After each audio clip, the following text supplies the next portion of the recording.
Bonjour, vous êtes dans l'Académie, le mag de golf, technique et entraînement de la Fédération française de golf. Ce mois-ci au sommaire, dans Arrêt sur image, le swing, le take-away, le démarrage du swing de golf. Ensuite, vous retrouverez notre championne Johanna Claten pour mettre des grosses patates dans la lucarne et taper très très fort avec votre drive. Et ensuite, cette même Johanna sera avec nous dans sa salle de gym pour notre séance de préparation physique et d'entretien mensuelle. L'émission, c'est parti!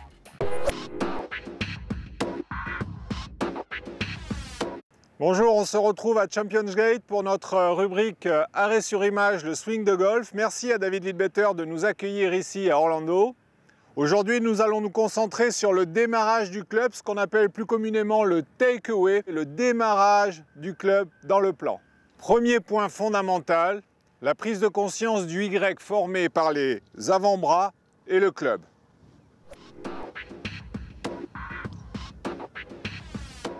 C'est ce Y que l'on va chercher à faire bouger jusqu'à l'aplomb du pied droit sans aucune déformation.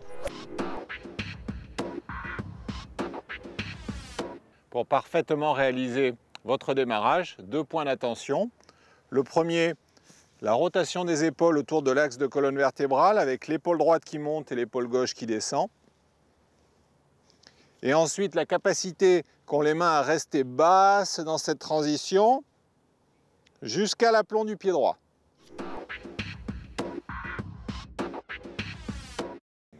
Un exercice simple à réaliser au practice pour ressentir votre démarrage. Club, bras gauche, main droite par-dessus, dos de main droite sur dos de main gauche. Et plusieurs fois, je pousse le club à l'intérieur, l'épaule gauche descend, les mains restent basses.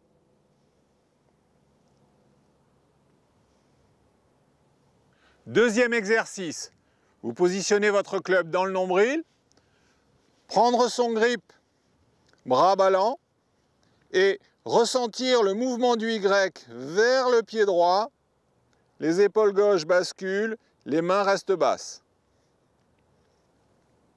Pour 2016, inspirez-vous des meilleurs joueurs mondiaux et mettez un mémo technique take-away dans votre routine.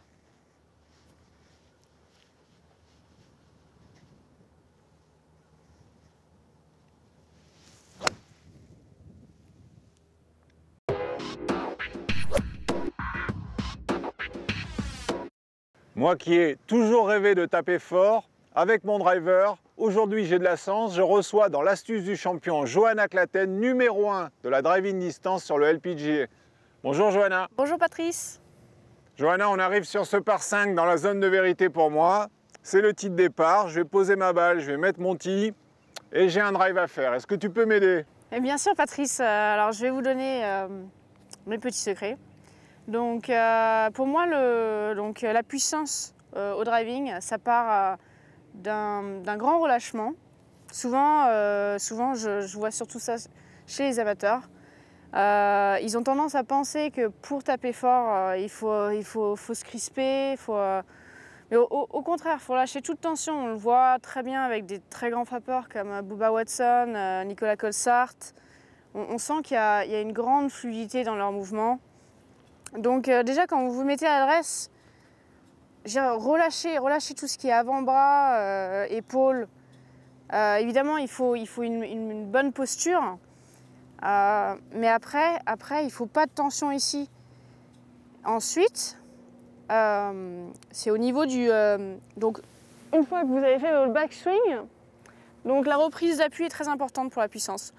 Vous regardez avec Rory McIlroy, ça part donc des hanches et une extension des jambes. Et c'est ça qui va donner de la vitesse, en plus du relâchement. Donc pour moi, c'est vraiment 2 clés très importantes du swing pour obtenir de la puissance. Relâchement, reprise d'appui par les hanches et extension dans la zone de frappe. Voilà, c'est ça. Tu nous montres? Bien sûr.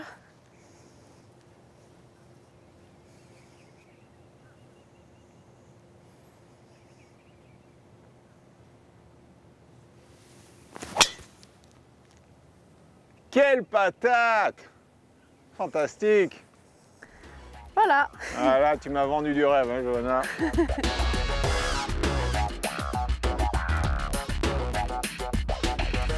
Bon, mais je crois qu'on a tout compris. On est prêt à mettre des grosses patates dans la lucarne grâce à Johanna. Merci. Merci Patrice.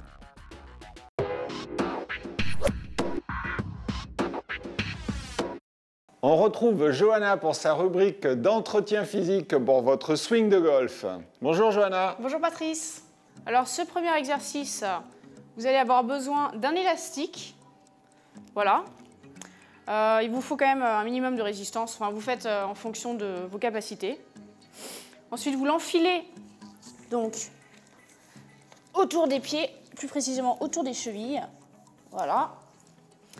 Et là, donc vous allez vous baisser. Position semi-assise. Et vous allez partir en avant, tout en gardant le genou bien dans l'axe du pied. Il ne faut pas qu'il flanche ainsi.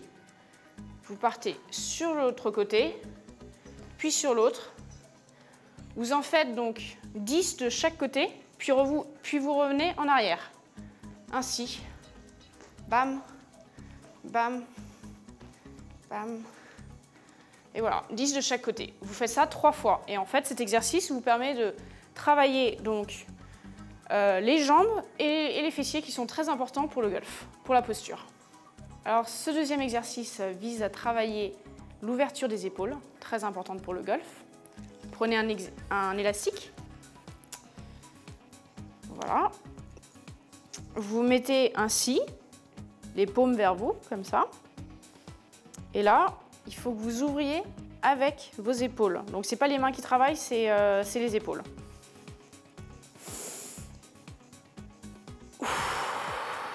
Donc, pensez bien à inspirer quand vous le faites. Et vous voyez que mes mains restent très proches du corps.